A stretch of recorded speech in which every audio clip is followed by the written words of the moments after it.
इतना पब्लिक के सामने।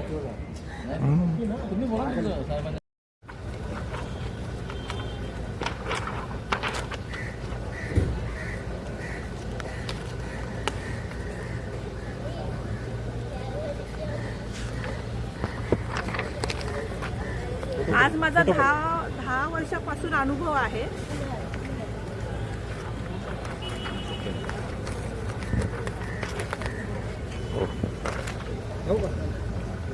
थांबा साहेब थांबा। माझं नाव सविता रवींद्र पुजारी, प्रभाग क्रमांक 147। मी उमेदवारी अर्ज भरला होता आणि पण महायुतीमुळे RPIला गेल्यामुळे तिकीट, त्याच्यामुळे मी अपक्षही फॉर्म भरला होता आणि वरिष्ठांचा फोन आल्यामुळे आणि शिंदे साहेबांच्या आदेशामुळे त्याच्यामुळे मी अपक्ष उमेदवारी माघार घेते।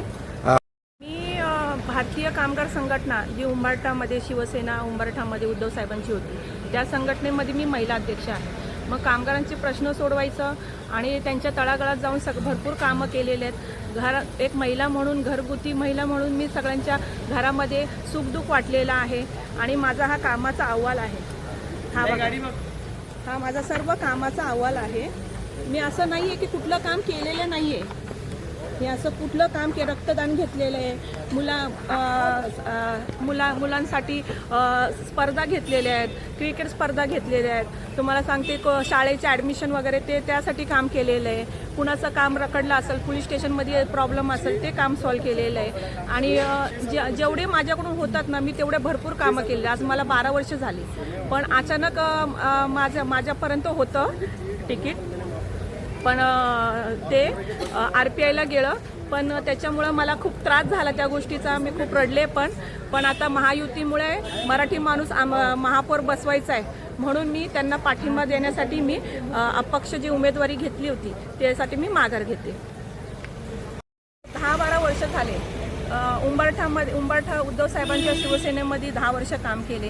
त्यानंतर लोकसभा इलेक्शन होते, खासदार साहेबांची राहुल शेवाळे साहेबांची इलेक्शन होते, त्याच्यामध्ये पण मी भरपूर कामं केलेले आहेत। पण माझं म्हणणं काय आहे की ना इथं आम्हाला किंमत ना तिथं आमचं ऐकलं जातं, मग आम्ही तरुण पिढीने जायचं कुठं?